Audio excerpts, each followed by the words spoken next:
Hello, everyone. I hope you're doing very well on this fine Friday afternoon or whatever day and time it is for you right now as you are watching this video here.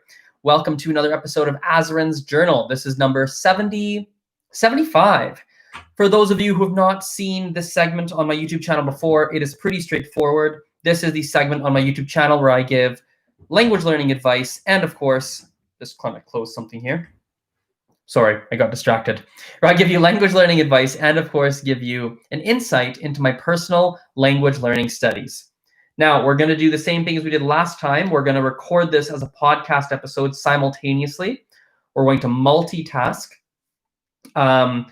Lately, life has been pretty busy for me. There's been a lot of stuff on my plate, and it's been difficult for me to find the time to make the content that I would like to be making. And so one solution I found for YouTube, at least temporarily, is to multitask with podcast and YouTube at the same time. So don't mind me for a moment as I record the podcast introduction, and then we'll dive into our topics. Here we go. Hey, podcast people, how's it going? Azren, the language nerd here. Hope you're doing very well on this fine Friday afternoon or whatever day and time it is for you right now as you're listening to this podcast episode. I'm your host, as per usual, Azren, the language nerd, owner of the Calgary Language Nerds. If you would like to learn more about me or what my business does, you're welcome to do so by visiting my website. It is azrenthelanguagenerd.com. Or, of course, you could visit any of my social networks. You can find me on Facebook, Instagram, Snapchat, YouTube, LinkedIn, TikTok, and, of course, on Twitter. My username on all those platforms is exactly the same. It is at Polyglot Azren. That is spelled POLYGLOT AZ or Z, depending on your country, REN. As for the website, it is azrenthelanguagenerd.com. That is spelled AZ or Z REN, thelanguagenerd.com. And with all that aside, let's jump in to today's episode. And so I want to talk about a few things. Let's start with the title. Right, the title of this episode here, I think, is a really good place to start, and it's around setting language learning goals. I think it's a great idea for language learners to be setting language learning goals for themselves. In my opinion, it's a good time frame for your goals to set 2-month goals. I think if you have a goal that you're working towards every 2 months, some kind of a new goal that's very measurable, right? So you can actually physically see if you're moving towards that goal or not. And you have it every 2 months. I think that's a good way to go. What happens with a lot of language learners is that language learners will often feel like they're not making progress. They study, they practice, they read their textbook, they do listening comprehension, they do writing practice, they do all sorts of things to acquire the language that they're trying to learn. But what happens is that they don't feel like they're progressing. And when you don't feel like you're progressing in anything in life, by the way, not just language learning, when you don't feel like you're progressing, you get demotivated. It is incredibly demotivating to work at something and not feel like you are making progress. And if you have very measurable, I'm going to stress that measurable is a key word here. When you have very measurable goals that you are working towards, I think every 2 months is a good time frame. Every 2 months, you can physically see your progress, and that is incredibly motivating. It is very motivating, and I want to highly recommend everybody to actually apply this practice and implement this practice. One of the common questions I will get is, Azren, how do I pick a goal? What do I select as my goal? Well, the problem with the question is that it's very difficult to answer. It's very difficult for me to answer, what goal should you set for yourself? What goal should you set? That's really hard to answer because there's a lot of factors. What language are you learning? How advanced are you in the language? Where are you trying to end up in the long term with that language? Are you trying to get to a super fluent level? Or are you just trying to get conversational? How much do you care about your accent? How busy are you on a week-to-week basis? How many hours a week are you practicing that language? There's such a plethora. I'm not sure how to pronounce that word. There's a lot, regardless. There's a lot of factors involved when it comes to selecting a goal. And so the best advice I could give in such a general platform as a piece of content, as a recorded piece of content, the best advice that I can give you is to pick a goal that is measurable and try your best to make it realistic. That's the best I could say. And after the 2 months go by, you need to check how close did you come to hitting the goal. If you were way off from the goal, clearly you picked a goal that was far too ambitious. If you crushed the goal, you went way past the goal, then clearly your goal was not ambitious enough. And over time, as you get practice with goal setting and figuring out what kinds of goals to set and what is realistic, what isn't realistic, as you go through that process, you're going to learn that, oh, okay, this is how I set goals for myself. This is realistic. This is not realistic. Okay, and you start to learn. A couple of ideas for goals. I'll share a couple of ideas you might have. You might set a goal around how long you're able to speak. How long are you able to give a monologue? Can you give a 2-minute monologue, a 1-minute monologue, a 4-minute monologue, a 10-minute monologue? That's a great way to measure, right? A great way to measure your progress, right? Because you could see, oh wow, when I first started, I'm just gonna move in my chair here. I'm actually sitting in this office chair, and it's a bit. Hang on, there we go. That's a bit better, more comfortable and whatnot. So if you can give a 4-minute monologue initially, and then all of a sudden after 2 months you're able to give a 7-minute monologue, that's a real step forward in terms of speaking and improving your speaking ability, right? You might decide something like, okay, I want to get better at the past tense.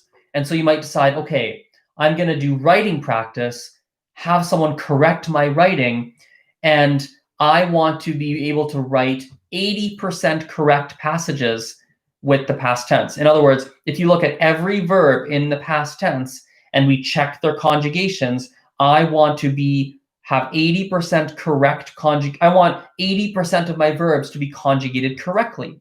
That's a potential option, right? You might select something like, okay, there's a lot of documents and websites online that have topics for language exchanges, and they'll give you all sorts of different questions related to a specific topic.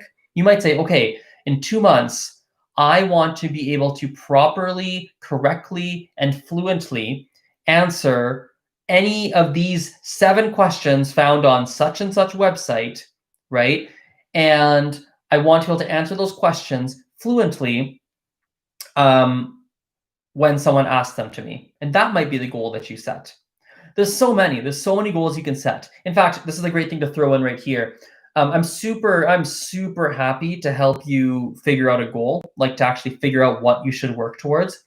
If you go to calendly.com/Azren/advice, that is spelled calendly.com/Azren. So my first name, AZRZREN, right? /advice. You can actually just book a half-hour time with me, and I'm super happy to work with you to help you figure out what kind of goals to set.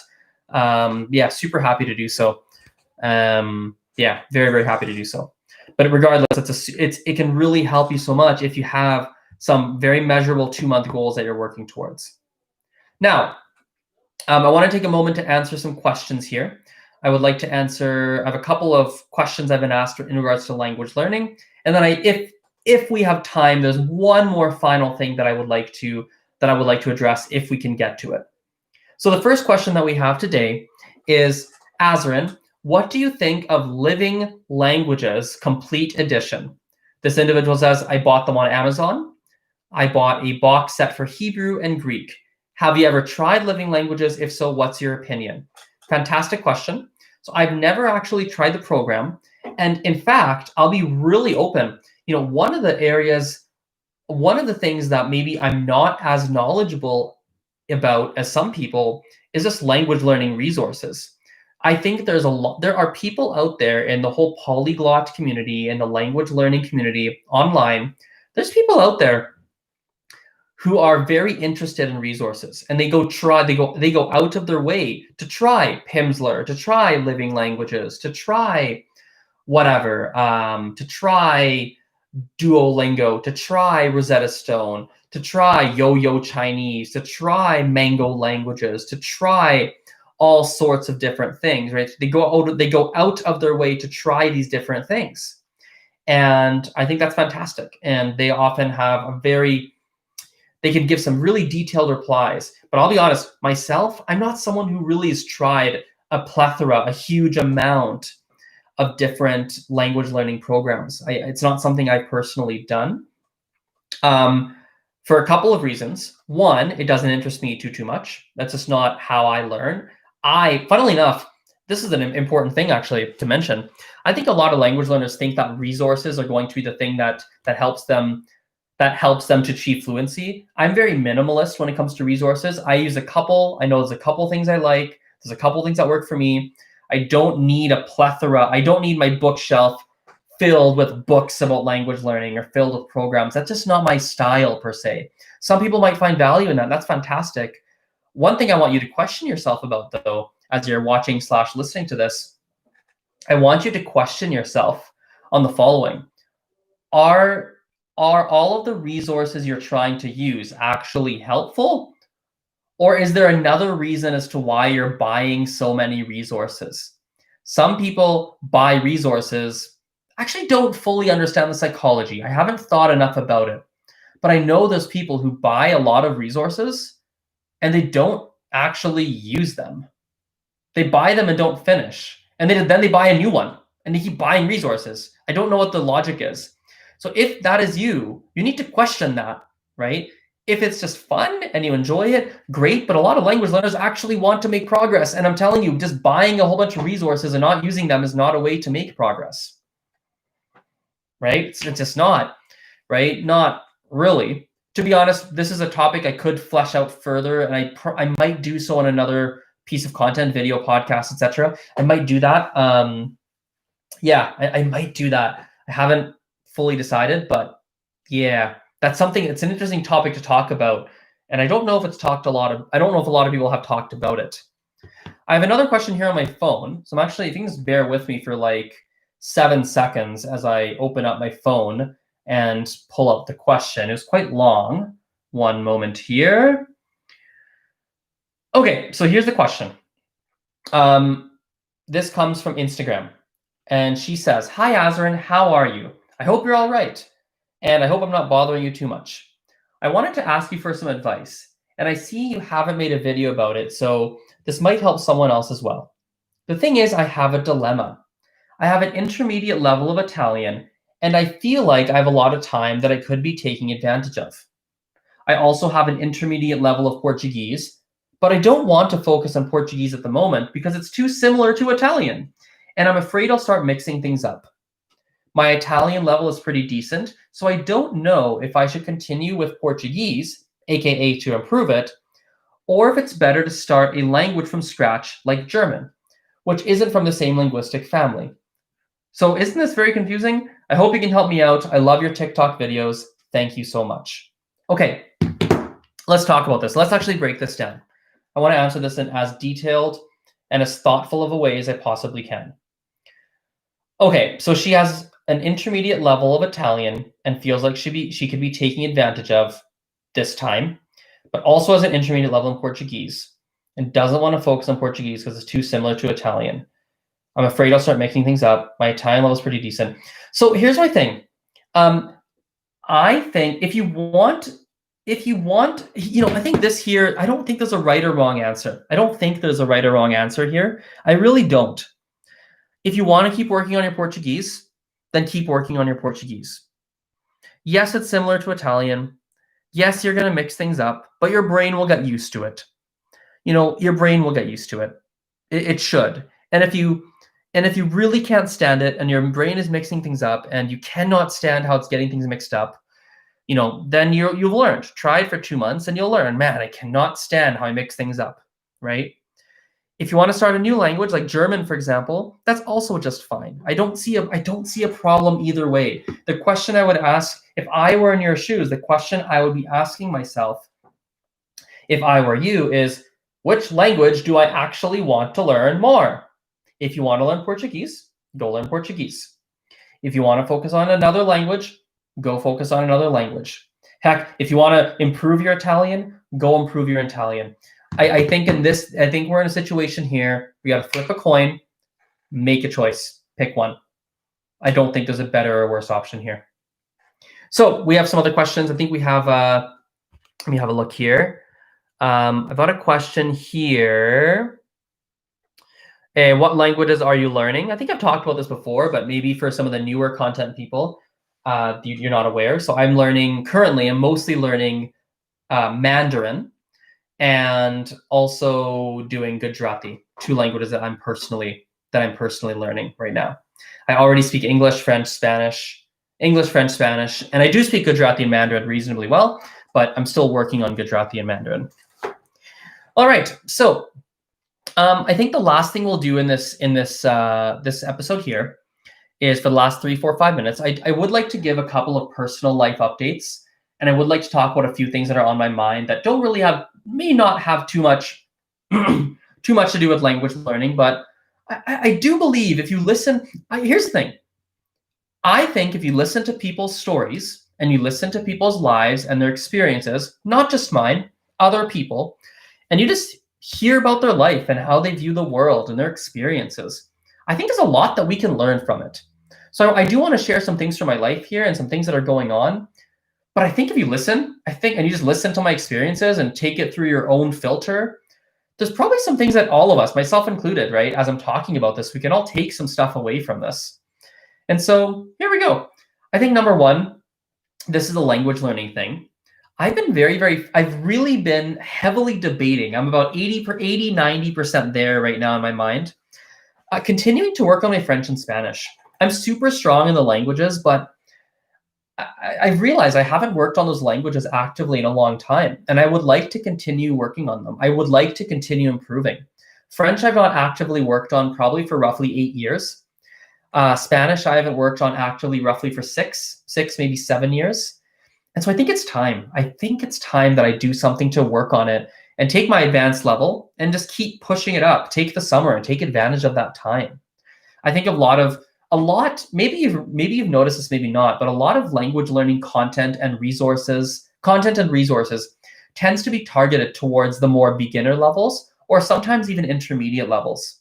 But once you hit those advanced levels, I think there's a little bit of a lack of resources and a lack of attention on trying to push that advanced even more advanced. Something I've been thinking about. Don't think it's necessarily bad, but it's definitely an observation that I've made. On the non-language learning front, I've been reading a book. I've realized that I haven't read in a long time. So I'm reading George Orwell's 1984. That's a book that I'm reading at the moment. I've decided that I would like to finish that book because I haven't read in a couple of years. So it'd be nice to read something again. So I'm reading a book, which is cool. And after that, I believe there was a new book released in the Hunger Games series. I'm pretty sure there was. And so I want to reread the first 3 Hunger Games and then read the 4th one after that. So that gives me 5 books that I would like to read in the near future. And right now I'm working through George Orwell's 1984. Now, the final thing I want to share is more of a business thing, I suppose. And perhaps it's not fully business. Perhaps it applies to other elements of life as well. I think it applies to various elements of life, but right now I'm picturing it in a business sense. I think how do I say this? In a business sense, when you think about the needs of the student and you think about those needs and you think about how can I best serve that student or those students in the plural, when you ask yourself that question and you think about that, right, and you all of your actions come from that mentality, that place of, okay, what's the best for the student? What can we do here to help the student along with their language learning process? When you come from that mentality, only good things happen. This sounds like common sense. It really does. It sounds like common sense. The reason I would like to talk about it, and perhaps the reason that maybe it's not, maybe even though it's common sense, but how do I say this? Even though it's common sense, I believe that certain people, maybe even the majority, even myself, don't always act from that place. We act from a place of selfishness. We act from a place of, I want your money. I want you to buy my services. I need to pay my bills this month. I want my business to grow. I want this. And because I want this, I want my business to grow. I want this. I want whatever. I want you, potential student, to buy this product, this service. And I think what happens in a lot of businesses, and again, I do think this applies in other elements of life too, but perhaps for the purpose of our discussion, we'll stick to business for now.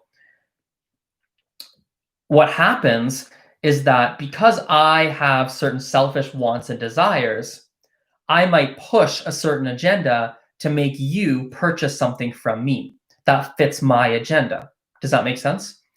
And when you look at different businesses, I think there's certain businesses that are slightly more selfless, and there's other businesses that are slightly more selfish. A purely selfish business would just tell you whatever they need to tell you in order for you to buy the service that is the most profitable for the business. And someone who was completely the other way, 100% selfless, and thought nothing of themselves, zero, would just do everything for free. They would take on, it would not be sustainable. It just wouldn't work, right? And what my perspective is, and I really try, I'm not perfect with this, but I try really hard, and I'm getting better and better. What I try to do is when I talk to someone, to first 100% listen to what you're telling me, and then give you unbiased advice on what I think you need to do. And if I have a service that matches what I believe you need to do, then I'm going to tell you I have a service that matches what you're looking for, right? And here's where I think it matches. But I genuinely try to listen to get an unbiased opinion on what do I think you need to be doing. And the other thing I do as well is when I talk to people, it's very strange. It does throw people off, and it's a little bit odd at times. Often, not as often as I would like to, I'll be honest, but I try really hard. Sometimes I forget and I get too selfish myself, but I really try. I will give you as many recommendations as I can on different resources and such. And I will include my own services in there. So for example, I spoke with someone today. I had a class with someone, and or not a class, excuse me. I spoke with someone who had some questions about language learning, and she was interested in my services too, and the services that I and the Calgary language nerds we offer. She was partially interested, but also just had some general questions. And she asked me about improving her writing, and I said, okay. I'll try and word exactly what I said. I said, so first of all, I'm going to give you some pieces of advice that is free, some free options of what you could do to improve your writing. And then if you don't mind, I would also like to say a couple of services that we have that you might be interested in order to improve your writing. I kind of want to give you both different options, and then you can pick and choose what you feel is best for you. So here's an option for improving your writing that's free and not even through me, through a completely different resource. I think if you go on Hello Talk, you message 10 new people a day accurately and in a descriptive way, telling them what you're looking to work on, how you would like them to help you. You message 10 people a day for 2 weeks, 10 new people. You're going to have messaged 140 people.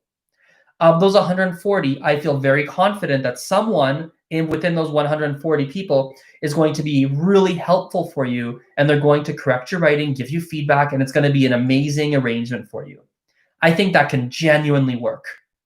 And that's free. That's amazing for you. That's one option. If you would like to use services that we offer, let me tell you about what I'm thinking. I think you should look at this program. Here's the cost. Here's what's included. I think it could be good for you for this reason. And so those are the services that we offer. That's what we could do. And if not, I think that Hello Talk will also work amazingly. So that's basically what I told her. And I gave a little bit more detail, but right. So that's, I think, a great way. That's how I try to approach it. Try my absolute best to do so. And I want to encourage other people to do that. I think that's a good idea. I think it's morally the right thing to do. I personally feel good doing it. I understand the argument of why you wouldn't. I could very clearly think, why the heck would I refer something that doesn't, like they're asking for our services, so I should tell you about our services. Why would I recommend someone else? And I think I don't have a good answer for you as of right now. I don't have a good answer as to why. The couple of things I could say, number one, it feels like the right thing to do. Number one, I think it leads to trust. And that trust in the long term, leads to long-term relationships and long-term customers. I think that's true. I think I would personally rather be the guy that everyone comes to, or the business that everyone comes to for language learning advice and help, regardless if you use our services, because that just creates a lot of top of the funnel awareness for the brand. I think that's a good idea. And then I'm also someone who's genuinely like ethics and like morality, and those things are really important to me. They're very, very important to me. I'm into philosophy and all that kind of stuff. I'm super into it. And so for me, it just feels right. I understand that it doesn't feel right for everybody, and I can respect that. But for me, that just feels right. And for me, that kind of mentality really seems to work. Okay, I see a couple of the questions. So by the way, this is recording on a podcast and on YouTube as well at the same time. I see some people asking questions on YouTube, so let me answer those, and then we'll wrap this episode up. By the way, YouTube people, I would appreciate some likes and comments on this video. No likes yet. I feel like there's some good stuff coming out of my mouth, so I appreciate some likes and comments. Anyway, we have Kina asking, are you reading in English or are you reading in other languages? I am reading in English. I actually don't read a lot in other languages. I don't do a lot of reading in other languages. Not a ton. Yeah, I'm reading in English right now. And then we have I'm not sure how to pronounce your name because it's written in Arabic. But actually, wait a second. I can read Arabic very slowly. I think it's a ra. Wait, hang on. That's a ra. That's dal. I think I'm reading the name. I think it's dal, alif, wa dal. I think that's what those are the letters in your name. Anyway, regardless, I haven't read Arabic in a long time, but I used to know how to read Arabic. So he or she says, I'm very interested as to why you would choose Gujarati and not Hindi. Is it for cultural reasons? I hope I'm not being intrusive, but can you suggest some Gujarati resources? I found very few. Yes, I can. So number one, I chose Gujarati because my family speaks it. And so I do speak it reasonably well, but I would like to get better. And so that's why I'm chosen it. It's the language my family speaks. And then as for resources, yes. So there's a couple of resources I like a lot. So number one is Kaushik Lele. I don't know how to pronounce his name. Kaushik